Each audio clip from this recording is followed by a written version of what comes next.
The Lillian McDermott Show. We love, we fear, bridges we burn, we make mistakes, then we live and learn. When life gets tough, and it seems like your best ain't good enough. If you're in need of hope, you know where I'll be right here, right here.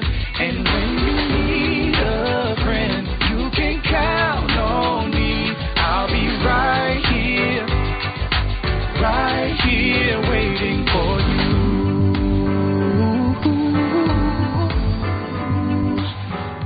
This is the place you can always turn to when you need a friend. The Lillian McDermott Show. To reach out to Lillian, visit her on the web at whenyouneedafriend.com. Now let's all learn together. Here's Lillian McDermott. Hello, my listening friend. It's so nice we can meet each other on the air on this beautiful best day ever. And for those of you who are tuning into the classroom, I want to welcome you and say, I've been waiting for you. This is a safe place where you can go to when you need a friend. It is my commitment to provide natural ways to heal, and it is my mission to make awareness, responsibility, and truth a part of our everyday life. And I hope you, my listening, as well as my viewing friend, will feel empowered to embrace a new truth and live the life of your dreams. Now, as you know, since 2015, I've been asking all of you at least once a month, or if not every other month, have you had your G-bombs today? Yes, Dr. Joel Fuhrman is live in the classroom. So if you have any questions, make sure you type in a queue, write your questions down, because we're really excited every time we get them on to have this opportunity to ask these wonderful questions. As you know, Dr. Joel Fuhrman is a best-selling, New York Times best-selling author of wonderful, wonderful books. I know that they're my little Bibles now when it comes to eating, nutrition, science, everything that you need to know to stay healthy and prevent diseases or even reverse them. So Dr. Joel Fuhrman is in the classroom today, and today's topic is about osteoporosis and how to prevent and reverse it with women, but I'm going to ask about men. So since it is our sole purpose in life to give and receive love and knowledge, I am grateful that Dr. Joel Fuhrman is here to do just that. And I think Rainey is going to make an appearance. So how are you, Dr. Fuhrman? It's nice to see you. You too. Doing great, thanks. Did you wrestle Rainey out of the room? She'll come back. She'll come back in. She'll make her appearance, just like Petey became famous in the classroom. She'll come back. So Dr. Fuhrman, let's talk about osteoporosis and why this topic is important to discuss today. Well, it's a very important topic because if we're going to live longer and not have heart attacks and strokes and cancers and drop dead early in life, then we want to have our full mental and physical capacity in later life. And hip fractures and osteoporosis-related back fractures cause a tremendous amount of not just pain and disability, but also can cause premature death. So, it's severe when a person, falls down and breaks a hip. It could be a life-threatening injury, but certainly it's a needless injury.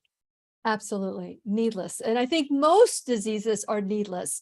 They need not to happen. And we're so uneducated when it comes to health and wellness. And so that's what I love about it. When you're in the classroom, we get to learn some new truths about how we can be proactive with our health.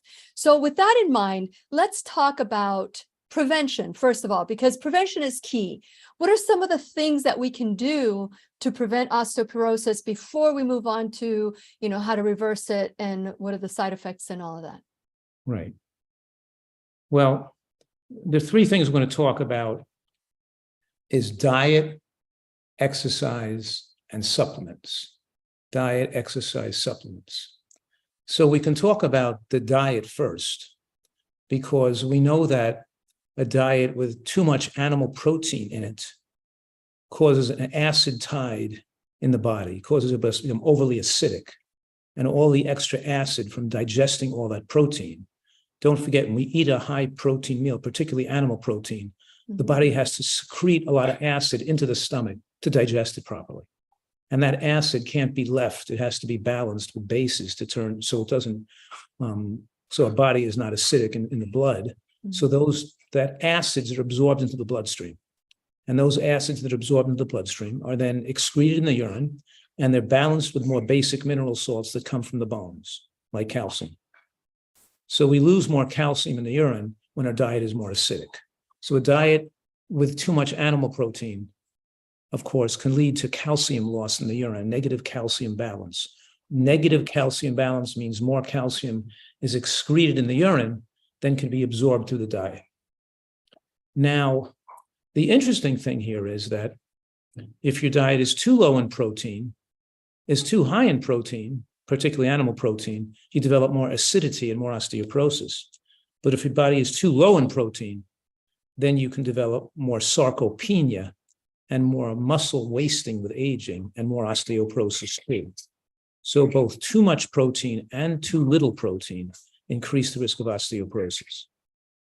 For example, a study in England showed that they followed vegans compared to meat eaters, and they found that vegans in England had more hip fractures and more osteoporosis-related fractures compared to the meat eaters because their diet was considerably much lower in protein and lower in calcium than the meat eaters. My dog is now annoying me. So give me a second while I give her something and put her outside. Okay. So while he's doing that, I'll just go second. over some of the, I want to encourage you to ask your questions today because we are live. We have been pre-recording our shows in the classes, but today's class is live. So take advantage of the fact that he's here. Also, I want to encourage you to go to whenyouneedafriend.com. When you go to whenyouneedafriend.com, you can, while you're there, you can become a subscriber. And please like and follow me on social media. Like this video, share this video, make sure that you do everything you possibly can to spread the word for natural health. You can check out my sponsors. Please make sure that you support my sponsors the way that they're supporting the classroom. You can also go to my Shop Now bag and learn about Lilly approved products from head to toe. And please support us there as well. And you can become an enrolled student in the classroom. And when you become an enrolled student in the classroom, you can donate $1 or $1,000 a month or a one-time donation. It doesn't matter to us. Every bit helps. So please go to whenyouneedafriend.com and become an enrolled student in the classroom. So now that Dr. Fuhrman is back, okay, so is this going to be something that she's going to keep doing? Because I don't mind asking her questions too, because she knows a lot about stuff. I could let her in, but I closed the door. I gave her a bone and a bully stick and threw her outside. So she's busy right now. Well, maybe we can have her make an appearance later on. Okay, so you were talking about the vegans. I was talking about the low study. protein. Right. And so they had lower body mass, so they were lighter in general, but they had more hip fractures and more. And I mentioned the term sarcopenia because sarcopenia means loss of muscle mass with aging. And muscles and bone grow together, and you lose muscle and bone together when you age. So you can't have osteoporosis without sarcopenia, and you can't have sarcopenia without osteoporosis. They're married together. If you want to build bone, then you strengthen the muscle that moves that bone. And as the muscle gets stronger, the bone gets stronger with it. So exercise builds bone. When you get to be like a big weightlifter, a big power lifter, these guys with bigger bodies and bigger chests and bigger arms, it's not just their muscle is bigger, the bones are bigger and the muscles are bigger. You grow the muscles and you grow the bones with them. Wow. So we increase bone density with exercise, and we'll talk about that later on. But right now we're saying that diets too low in protein can lead to muscle wasting with aging because we absorb less protein as we age. The ability of the body to digest and absorb protein diminishes with aging, leading to people developing getting weaker as they get older and getting more osteoporotic. So your diet has to be protein adequate, but not have too much animal protein. A nutritarian diet, I compared an analysis of a nutritarian diet, which is a plant-rich diet that I recommend, and I took a vegan nutritarian diet with no animal products and compared it to the diet using the diets they were following in the UK study, demonstrating that people were getting almost double the protein on a nutritarian diet and double the calcium on a nutritarian diet compared to the diets that most UK vegans were eating, which were too low in calcium and too low in protein. And by the way, don't forget, a nutritarian diet gets its fat from whole foods, nuts and seeds and avocados, not from oils. Let's assume that you were getting 35 to 40 calories per 1,000 calories, but in regular natural food, which natural foods like whole grains and beans and nuts and seeds and vegetables have protein in them. But if you took out a third of those calories and put oil on the food instead, let's say you use 3 tablespoons of oil a day, that's 360 calories of your day came from oil. That means you would have removed a third of the protein in your diet because a third of the calories would have been substituted with a no protein source. Mm-hmm. What if you took another half the protein out by eating sweets or honey or maple syrup or white bread, and you used processed foods or fried foods into that, and you took another protein out? So much so that the nutritarian diet, some plant-based advocates tell people that they should eat a diet of 90-10-10. 90% carbohydrate, 10% fat, and 10% protein. And that's not what I recommend. No. I'm saying that's a formula for later life weakness, for mental decline with aging. The lack of fat causes poor absorption of phytochemicals, increasing risk of atrial fibrillation. The lack of ALA, alpha-linolenic acid, increases the heart arrhythmia. It's not a safe diet to be that low in fat. But those diets have 10% protein, whereas a nutritarian diet, which doesn't eat processed foods, commercial baked goods, fast foods, and junk food, and uses all these whole plant foods, and the fat sources come from high protein seeds and nuts, and the carbohydrate is largely coming from beans, which are protein rich. So you get almost double the protein compared to typical vegan diets. And the carbohydrate protein fat ratio comes out to be 60-20-20, not 90-10-10. That means 60% carbohydrate, 20% fat, and 20% protein. And 20% protein in a nutritarian diet is more protein than most people eating animal products like meat and fish every day. Because those people eating meat and fish every day are getting more animal protein, which is not good for their bones, whereas the plant protein is good for the bones. But when you're eating the meat, the fish, the eggs, the cheese, they're putting oil on their food. They're eating sweets. They're eating junk food. They're using sugars. And their diet is not as rich in might be 16 to 18% protein, where the nutritarian diet might be 17 to 20% protein, a little higher, just because we're not putting junk food in the diet. We're not putting oil in the diet. We're not putting sugar in the diet. And everything we're eating, including the grains, the beans, the nuts, the green, everything has protein in it. And everything's protein adequate. But the type of protein we get doesn't raise IGF-1 into cancer-causing levels and doesn't raise the acid tide in the portal blood to osteoporosis forming levels, and and obviously the combination of this beans and nuts and vegetables with the meal satiates people with slowly absorbing and long time absorbing calories that keeps people sustained and satiated so they're comfortable with less calories. They don't desire as many calories, and makes them more comfortable with the right amount of calories, maintaining adequate bone mass without putting on excess weight. So the meat eaters were maintaining more bone mass by putting on more weight and carrying around heavier bodies, whereas the vegans were thinner with osteoporosis, whereas a nutritarian diet based more on natural foods keeps you slimmer, maintains musculature, and keeps muscle and bone strength stronger with aging with adequate protein and calcium. Okay, so you said, and that's really great. I love it. So help me understand the 20% protein that we're looking at. What does that equate to? Because you're talking about people that are eating animal products every day. And I know with the nutritarian diet, you allow about 5 to 10% of animal products. And so what would that equate to, 20% of our diet? What does that look like in a week, for example, if you wanted to add animal products to your diet? No, that's not what I'm saying. No. I'm just saying, what would it look like? What would it look like? Well, I don't recommend anybody eats 10% of calories from animal products. that you might be referring back to my book, Eat to Live, which I wrote in 2004 and Okay. revised in 2011. In those Okay. books, I said those people not willing to give up animal products Yes. still shouldn't eat more than 10% of animal products. Okay. But I've written 8 other books since that time. Okay. And the 8 books I've written describe that in the 10% of animal product component, you're still allowing genetic weaknesses to still cause numerous people to get heart attacks and cancers. Okay. And if you want people with unfavorable genetics not to have heart attacks and cancers, you have to get lower than 10% to 5% or less. So let's say 0 to 5% might be acceptable. Okay. That doesn't mean I recommend 5%. I recommend 0. Yes, but people who don't want to give up. If Yeah, they want to people- use animal products as a Yeah. condiment, then 5% or less, we still generally don't see the cancers we see in Western, or the heart attacks we see in Western civilizations.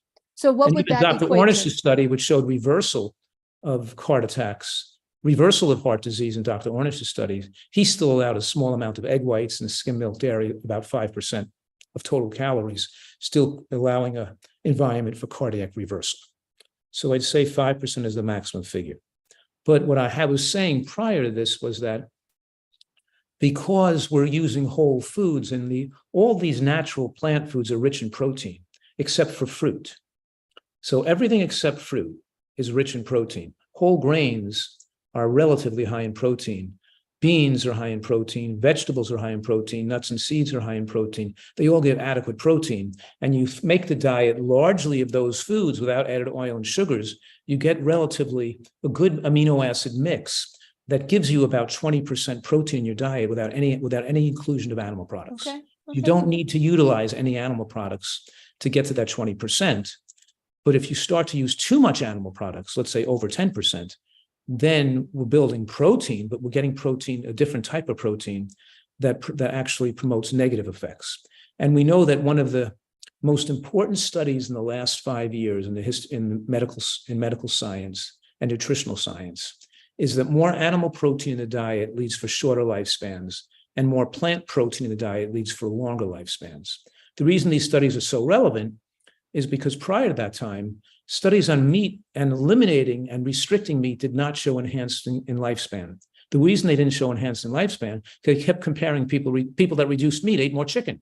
People that reduced meat ate more dairy. People that reduced meat they just ate more other animal products. They didn't substitute the meat with whole plant foods like nuts, beans, whole grains, and vegetables. When they did studies to show that when they tracked the plant protein, and not just different types of animal protein, but total reduction in animal protein, means reducing means chicken, fish, and meat, and eggs and cheese, reducing all that, and eating now more of high protein plant foods like whole foods, then we see the dramatic enhancement in lifespan. And I'm saying we get protein adequacy with aging, and also protection against bone mass from more plant protein to get adequate protein instead of more animal protein to get adequate protein, which creates too much acid. Very good. Very good. That's a great clarification, because I remember attending one of your workshops, and you had that chart, but that was for people who didn't want to give up meat, and you meet them where they're at and you get them to reduce it. So I love that aspect of it. So let's talk about exercise. You had mentioned I meet that them people... like MEAT them. You're so funny. I unmeet them. I unmeet them. You unmeet them, but you meet them where they're at. Okay. So I'm trying to come up with a quick response for you, but I couldn't come up with one. So I'll wait for next time you're on. Okay. So let's talk about exercise, because there's a lot of ways people can exercise. There's swimming, there's cardio, there's impact where your muscle, what do you call it when you're building muscle with weight bearing? Weight training. So, weight training, yeah. So what would you consider optimal for prevention when it comes to building muscle and building bone? Strength training, getting stronger, which is not swimming. It's not weight bearing. Can't be swimming. It can't be biking, because biking is not weight bearing either. You're sitting. Non-sitting exercises, weight, and so it's lifting weights and doing strength exercises. You can do strength building exercise without weights. You can do you could stand up from the chair on one leg. I'll stand up from a chair on 2 legs. Now I can try to get up on the chair on 1 leg. That's a really good strength building exercise, getting up and down from a chair on 1 leg with no weights. Your body's the weight, But, and lastly, vibrational exercises, where like I have on my website, and I recommend for people with osteoporosis a treatment of the power plate machine. The power plate vibrates at certain frequencies, both up and down, left and right, back and forth, in every, it's three-dimensionally vibrating, which puts more stress on the bone, leads to building back the bone with more density in response. And we usually do that once or twice per week. People, you don't want to do it more than twice a week because you want to build back the stress in the stem cells and the osteoblasts, and you want to activate the osteoblasts to build bone and concentrate bone tissue with the vibration training. So, and when you're pulling and you're like standing up or moving like a squat on one leg or a squat on two legs, holding on straps where you're putting more pressure on your legs or your back while the platform is vibrating, it becomes very effective at building back bone. So we use a weighted vest. We have women wear a weighted or weight-based vest with extra weights on it. And we have them do exercise with a weighted vest. We have them do mostly leg building exercises like thigh building and exercises, but they exercise the whole body, the back, the hips, the legs. Very critical in osteoporosis prevention is doing motions that make people move side to side, lateral direction motion. Because when people fall and break a hip, it's not from necessarily bone weakness, it's from muscle weakness and lack of coordination.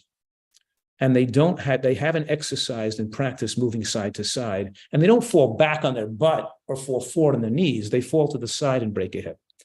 So they get up in the middle of the night, they trip, they hit their foot on a carpet, and they fall to the side and break their hip. Or they stumble. So the trick here is practice moving and stopping side to side. Actually, crossing one foot over and behind, moving rapidly to one side, stopping, moving back to the other side. Imagine if I was jogging sideways, stopping, and jogging sideways the other way, stopping. 3 steps one way, stop. 3 steps the other way, stop. Hopping and skipping one way, stop. Hopping and skipping the other way, stopping. So moving back and forth to side develops proprioception, the ability to feel and to balance and build the accessory nerves and muscles that enable people to change direction and feel where they are in space.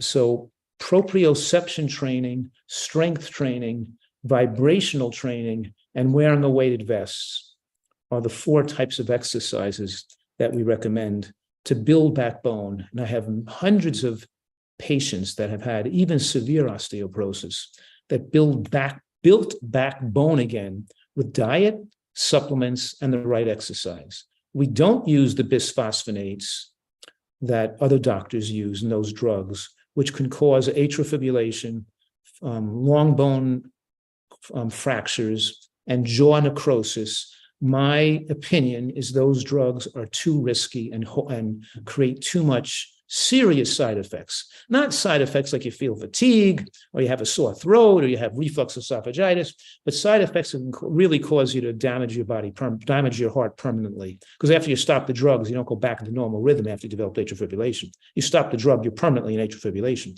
Those drugs can permanently damage the heart. They can permanently damage your bones.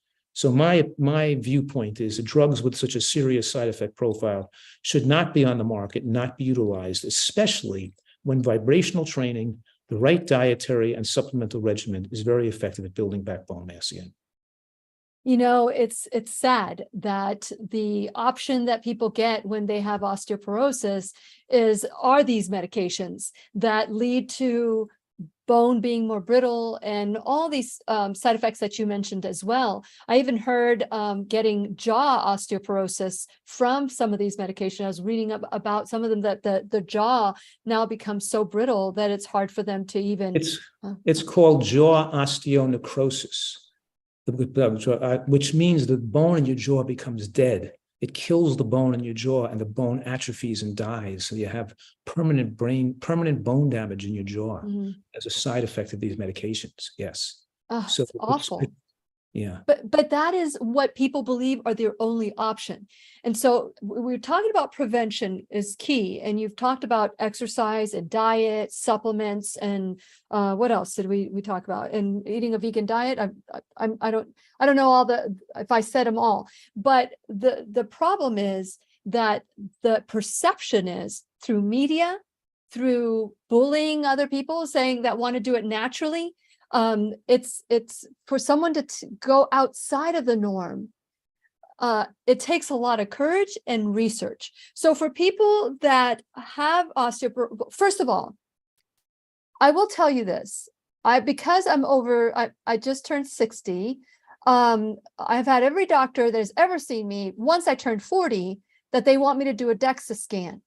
The first question I wanted to ask you about, making sure that, how do you test that you have osteoporosis? Should you do a Dexa scan? Is it valuable, or should we just act as if we want to prevent it for the rest of our life? Right. What I'm agreeing with where you're going with this, because the factor that best determines whether a woman has a hip-related osteoporosis-related fracture is her agility and strength as her level of fitness. So if I could test your leg strength and your level of fitness, I could determine your risk of hip fracture much better than a Dexa scan can. Mm-hmm. So yes, a Dexa scan is not really harmful. It doesn't expose you to that much radiation, but still, it's not necessary, nor is it that accurate an indicator of hip fracture, because you could have a good Dexa scan and be physically weak, not physically fit, and not have good proprioception and balance and still fall down. But so the issue here is we really can protect women much more than just looking at the number on a Dexa scan. And so we want people to develop the ability, the agility to move from side to side and back again. We want them to do these exercises. And I have videos that demonstrate the exercises. I have videos that demonstrate how you use the power plate. I have videos that demonstrate how you use, how you do this. And also, so yes, the Dexa scan is not necessary, but whether your Dexa scan is abnormal or in the osteopenic range or the osteoporosis range, it's still a wake-up call. And the reason why the Dexa scan is generally not needed is because it's set. These guys from these pharmaceutical companies came, sat in a bar, had a drink, and figured what number would they consider to be abnormal. And what they decided on, that they didn't want to classify more than half of the women population as being abnormal. So they set the Dexa scan number to classify 50% of women to be abnormal, to have either osteoporosis or osteopenia, indicating that we don't want to, the FDA won't probably accept a drug that's going to be indicated more than half the population. So that way the drug would be indicated for half of all women, not 100% of them. Yeah. But it's just an arbitrary line. The diagnosis of osteo and osteopenia is just an arbitrary number set by the drug company. It's not something that's really scientifically related. It's not like there is increasing risk of fracture as you get into the higher osteoporosis ranges. And we do want people to be closer, but all women lose bone mass with aging, and developing osteopenia in their later years is obviously, some of that's going to be expected, but we want to resist it and retard that. And of course, calcium absorption and protein absorption also goes down after menopause and with aging.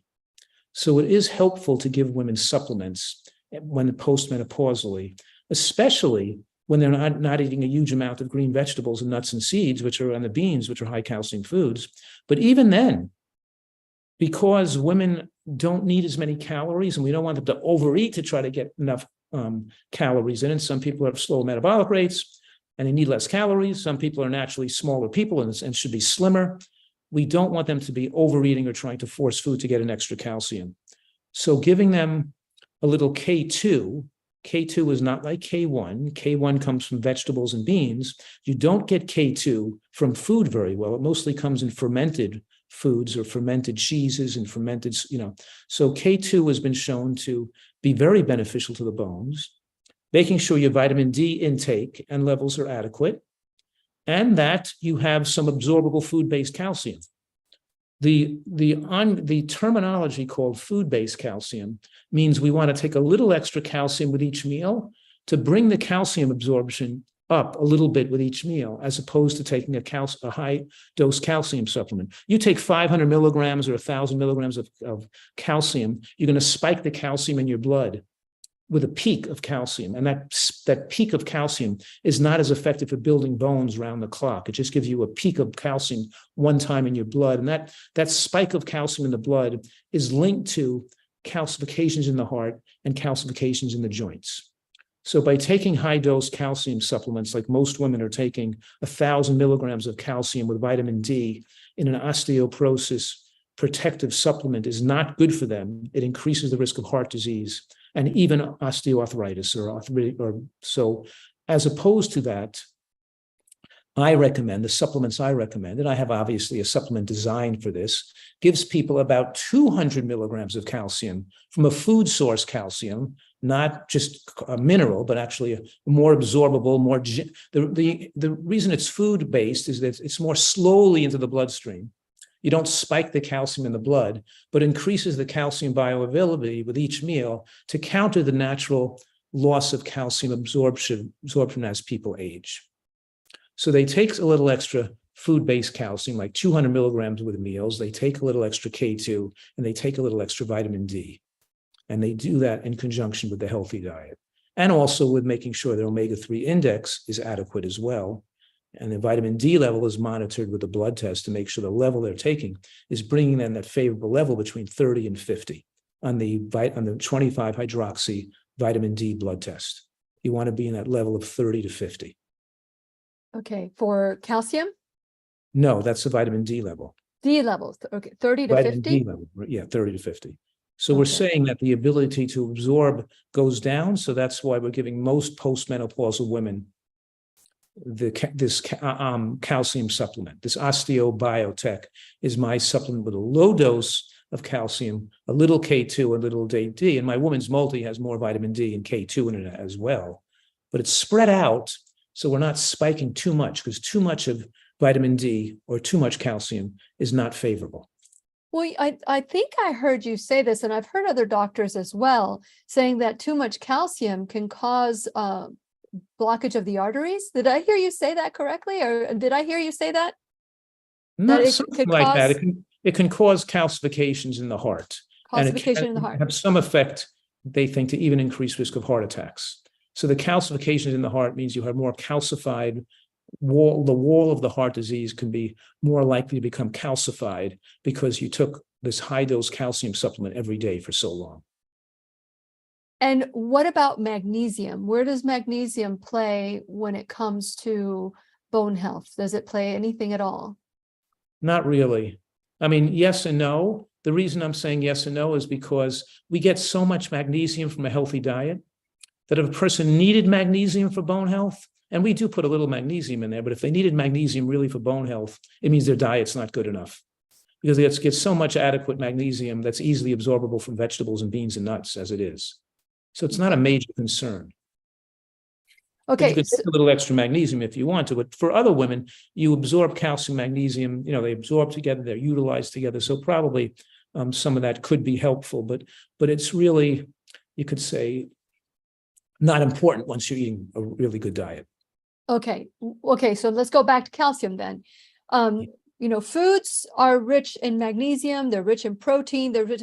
What are some of the Nutritarian foods that are better for calcium for the bones? So does it have a little bit more calcium? What are some of those vegetables that can be rich in calcium? Well, the richest source of calcium is green vegetables. Mm-hmm. That's the richest source of calcium.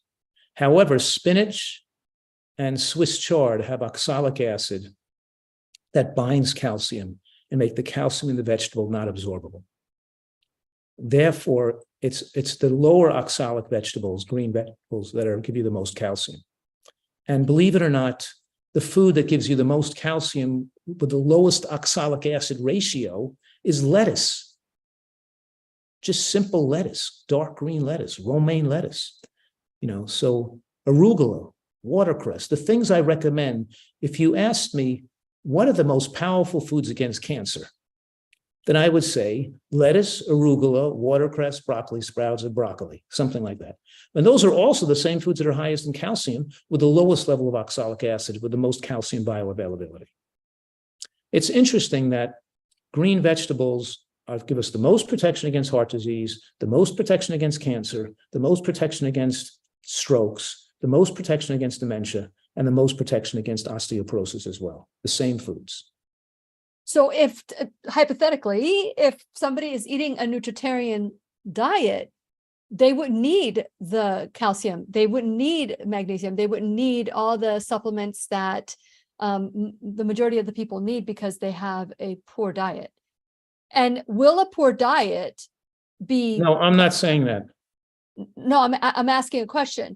I'm not saying that because okay. I'm saying I don't know if that's true or not.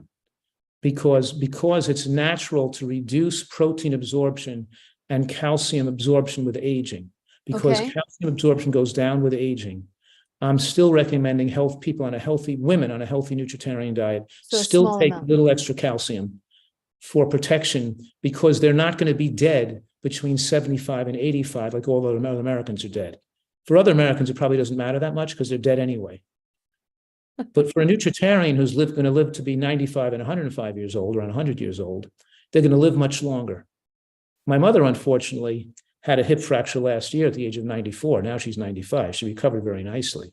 But but the point is, she wouldn't have ever had a hip fracture if she died at 85, 10 years ago. You know what I mean? So if we're going to live that longer, we have to protect our bones. And it's most likely, even with the right diet, a little extra calcium is beneficial to offset that lowering calcium absorption with aging for people living a longer lifespan. Okay.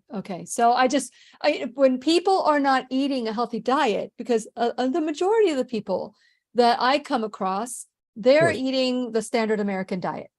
And so would you say that the same vitamins and supplements are important to someone who has a poor diet than somebody who's eating a good diet? So will it off balance a poor diet to take supplements? And I would say that as I say it out loud, it sounds crazy.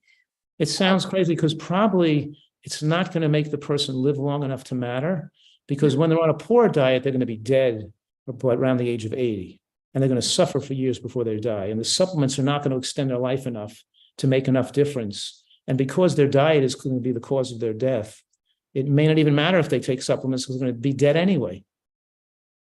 So if you're going to eat fast food and processed foods and barbecue, then why bother? Then you might as well not even bother with supplements, because you're going to get cancer or heart disease, and the supplements aren't going to stop that. So I don't know. Maybe it might help some people, but not much. So maybe those people should save the money and just put more money into their funerals. Oh my God. I have nothing to say after that. The food doesn't taste so good once you're in the coffin. Okay. So you ever see those?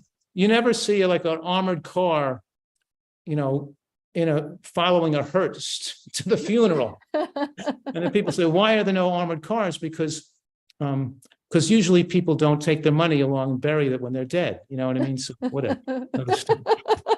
Most of the money goes to the hospital because they keep people in the hospital to take all their money before they can die. They may torture them in the ICU for a few weeks or for a couple of days. Then they can die after they're penniless, so they can't leave anything to their families. I will tell you that it's America. I wish that weren't true, but I agree with you. I think it's sad that and a lot of and I've had at least 2 or 3 situations where the people that are their life is being prolonged, or they're going into hospice and they're trying to get them ready for death, and they have a pacemaker. People don't know that you need to turn off that pacemaker because that pacemaker is going to keep you alive even longer. And the hospital should know that. The hospital should know to turn off the pacemaker to allow the death to occur naturally. But they keep that pacemaker on and the patient suffers longer than they should. Do you have anything to say about that? Because it's like, how do you bring it up? Does your father or mother have a pacemaker? Please shut it down if they're ready. I don't know. Die. I just, preferably I'm going to die at home in my own bed with my family around me, them saying goodbye and them drifting off to a nice, comfortable sleep. Mm-hmm. Like nature, like happens in nature with animals. Yes. What happens with people too when they take better care of their health. For example, Scott Nearing was a famous MIT scholar who wrote the book, The Good Life. And after he was over 100 years old, like 101, he started to feel fatigued, like he couldn't work in the garden and the farm all day long. So he had a big party, a big celebration, and he kind of stopped eating and just passed away in a comfortable in his own home. Why rush off to the hospital to be tortured and to be put in immense pain for an extended life by a couple of days or a couple of weeks? If you're that old and that close to death, just let yourself die peacefully and comfortably. True. I think that's everybody's dream, is to go in their sleep and with dignity. Who wants to be in a hospital being tortured, having stuff stuck into you, they're going to point you with needles and stick you with things in the orifices of your body and make it so you can't breathe and put a tube down your throat and put, it's going to, and I used to work in the ICU, obviously in a hospital. And I used to sit there and talk with the other ICU doctors and ICU residents, and we'd say, wow, do you want to come into an ICU and have your life extended like this if you get old and get sick like this? And we'd all look at each other and go, yikes, this is like torturous. No way. I just want to stay home and die. We want to come to the hospital. Because most of these people aren't going to, don't make it anyway. Anyway. It is sad. It's sad. It's just, it's been three times. A big part of your life, working as a doctor, working in hospitals around people that are dying is a big part of your training. And it's horrible. Yeah. Yeah, it is. It is. And I've said this before, that a lot of people say, well, everybody's got to die. I might as well enjoy my life. But I always respond, yeah, but how do you want to live? How do you want to live the rest of your life? A lot of people's life are being prolonged, but they are not healthy lives. They're lives that are being prolonged, and everybody's getting rich except the person whose money is going for they're being tortured. Their lives are not being prolonged. They still die relatively young, and their life is a torturous life in the last years of their life to keep them alive like that. It's not worth living. We're talking about why I'm a Nutritarian is because I want to enjoy my later years and not be tortured to my death. Absolutely. Absolutely. And I think that's everybody's dream. And I hope that as you listen today, you realize that even if you have a osteoporosis diagnosis, or if you have some form of a heart condition or clogged arteries, I love the hope that Dr. Fuhrman brings to everybody. It's reversible. I mean, I remember one time, and I have quoted you so many times I can't even imagine. For people that are going to go get a cath or a stent put in or whatever, I always say, Dr. Fuhrman says that unless you're in an active heart attack, even if your arteries are 99% clogged, change your lifestyle, because the stent is not going to help. So would you like to elaborate on that, Dr. Fuhrman? A stent is not going to make you live longer. The only thing that's going to make you live longer is changing your diet and stopping the inflammatory process in your heart. That's correct. Once you put a stent in, you can't take it out. And the stent becomes a source of inflammation, forever increasing risk of having a clot that can cause a heart attack. So you got to be on a clot, you got to be on blood thinners the rest of your life. And putting a stent in, which may relieve chest pain, does not make people live longer. The studies on it show that people still have the same amount of risk of future heart attack or greater, and the same future, and they also don't live longer with stents compared to people with the same degree of heart disease who didn't get stents. So the answer is not to stent people. And even insurance companies are no longer paying for stents for people with blockages. They're only paying for people with acute coronary syndrome or an active risk of having a heart attack. They put stent only in those people. But doctors are still upcoding, and they're putting on the diagnosis code acute coronary syndrome and heart attacks. No. People aren't having heart attacks, so they can justify the insurance companies paying for a stent, because stents aren't indicated, because they know they don't make people live longer. So doctors are trying to scam the system by upcoding that, but there are many doctors who are very careful today and know that stents, to avoid stents, and a person should not be putting in an elective stent. They should be changing their diet. And one of my friends is in your area, Kushak Reddy. He's the head of intensive cardiology at the VA hospital in Tampa. Oh yeah, I met him. Yeah. Yeah. And he tells all his people that are not to put in the stents. He always says, I can give you a carrot or I can give you a stent. Which do you prefer? But he's making a joke. But the point is that he's saying he doesn't get paid for putting in stents because he's paid by the VA, with the same salary, whether he stents people or not. And he's been turning all people away from getting stents because he wants them to change their diet instead with better outcomes. And if the media got wind of that, if the media heard what Dr. Reddy is doing, they would villainize him. What do you mean you're not putting stents in people? But they don't understand the entire process. They don't understand the whole story. The other day, I don't know if you remember, probably several months ago, many months ago, we were talking, a friend of ours was going to go do the cath. And I told him, I said, absolutely not. Do whatever you can do to change your lifestyle so you don't have to do the cath, because once they put you under and you sign that it's okay for them to put a stent in, they're going to put that stent in. What do you tell people that are concerned about it, the cath procedure itself? Do you feel that that's a valid procedure? Is that a procedure that's just going to just like the Dexa scan, or is what would be, again, act as if the person is not having if they're myeloperoxidase and HSCRP and oxidized LDL, if they're not in the throes of a heart attack, if they're in a stable condition, they shouldn't have the stent. There was a family physician from Nashville, Tennessee, in the hospital after a minor heart attack, told he needed urgent placement of a stent. But they didn't put it in when he was having a heart attack. A few days later, it wasn't urgent. They weren't putting it in to prevent the heart attack. He already recovered from the heart attack, was recovering. They just wanted to put it in because they convinced him he had blockages. That means that while he's in the hospital, he should have a stent. His sister-in-law, who was a pediatrician who knew familiar with my work, because her husband lost a lot of weight through my program and got well, recommended to this family doctor that he doesn't have. So he left the hospital against medical advice and came straight from the hospital and flew out to California to stay at my facility for 2 months. Wow. And he ate the diet, lost 50 pounds, and hiking 4 miles a day, chest pain's gone, became a complete new individual who with no heart disease and no problems with his heart ever again. Perfect, he earned back his good health. So a lot of these people, including physicians, know better. They don't put stents in. But they should know better to eat themselves into a position where they needed a stent, but he didn't really know until it was too late. But then he didn't still put the stent. So a lot of people, he's just one example. A lot of people that contact me, they come here, they don't put a stent in, we nurse them, we feed them, we get them back to good health again. They don't need stents. And by the way, if you decide that you want to go to Eat to Live Retreat Center, it is beautiful. It is a beautiful place. Let them know Lily sent you, because it is just amazing. I love what you're doing at your retreat center. It is life-changing for people. I know that I've met some of your patients there, and I'm just excited for every single one of them that makes that decision to choose health and eat. People think that if they eat for health, it tastes bad, but that is not true. Eating for health is also very, very tasty, and our palate adjusts to that. Can you elaborate a little bit more about how our taste buds will change if we just give it a chance? Well, that reminds me, since this discussion is about osteoporosis, that we didn't mention the contribution of salt to osteoporosis. Oh, okay. Let's talk about that. Salt in your food, which then increases your risk of stroke, both the embolic and hemorrhagic stroke, also causes calcium loss in the urine, increasing the risk of osteoporosis at the same time. But it also deadens the taste buds. When people may start eating Nutritarian without salt in their food, they may feel it tastes flat.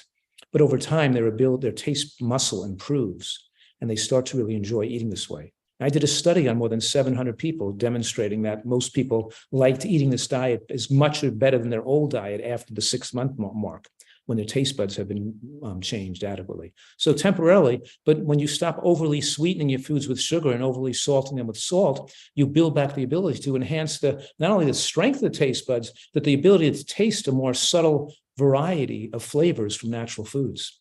So yes, you've weakened your taste muscle, and we have, not only do I have 4 fantastic chefs here that make gourmet tasting food, but I have cookbooks and recipes on the website, and can make healthy food taste fantastic. And it's just that's an excuse a food addict gives to keep wanting to consume foods that are giving them that caloric rush in the brain that they're addicted to. And they're saying they're not going to like eating this way, but it's not true. Everybody eventually likes eating this way if they give it a chance. Give it a chance. Give it a chance. Learn the recipes and retrain the taste buds. Yeah. Misery loves company. Someone who's not eating like you is going to try to convince you, no different than an alcoholic hanging out with their drinking buddies is going to convince you to take a drink. So we've got to surround ourselves with like-minded people that are wanting to live a healthy life. So let's talk about caffeine, smoking, alcohol as osteoporosis contributors. Cocaine too? If you want. Heroin. Let's do heroin and crack. Heroin too? Yeah. What would you like to say about those contributing factors? Maybe that if you're going to do those things, maybe you don't, if you're going to smoke cigarettes in this day and age, maybe you don't have the mentality to take the initiative, the perseverance, and the personality and intelligence to protect yourself against osteoporosis. So I don't know. I don't think I can reach everybody. There are certain people I'm not going to reach.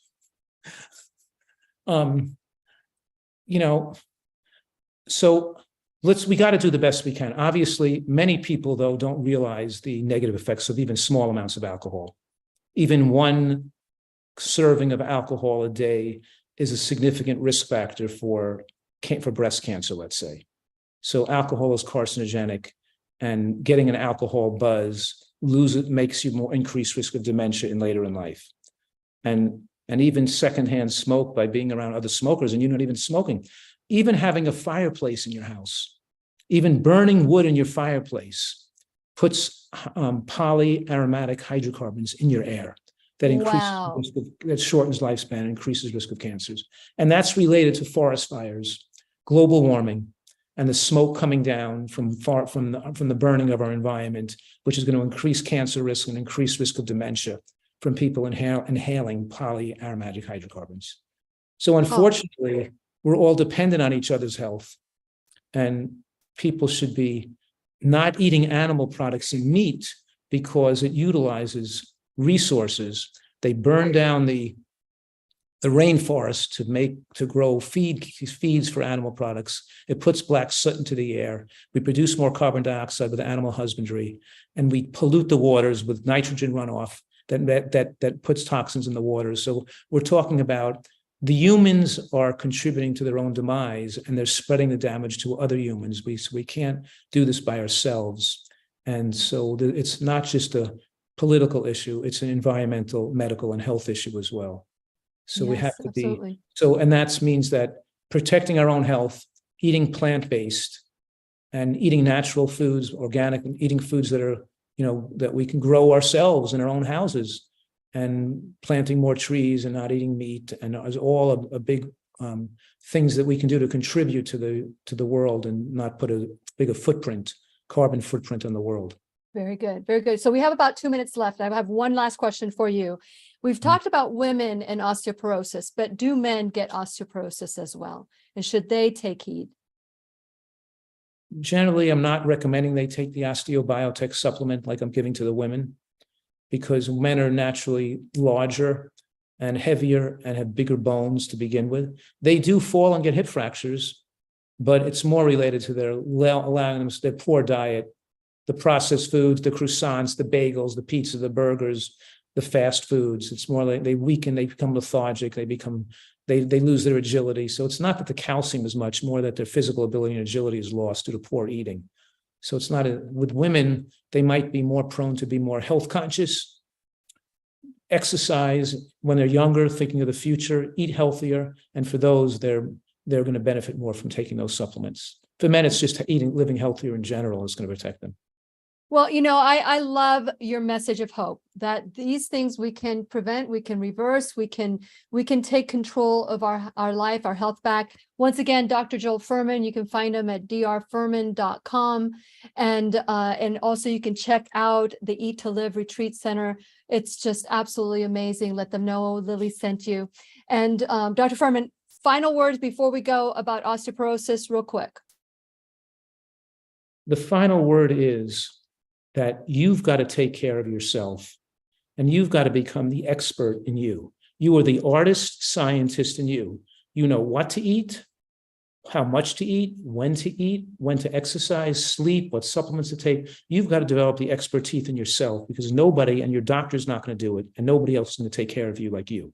So you have to learn, you have to apply it, and you have to be an expert. And only you can be yourself at your perfect weight. You have to make the perfect version of yourself and know exactly what to do that gives you results.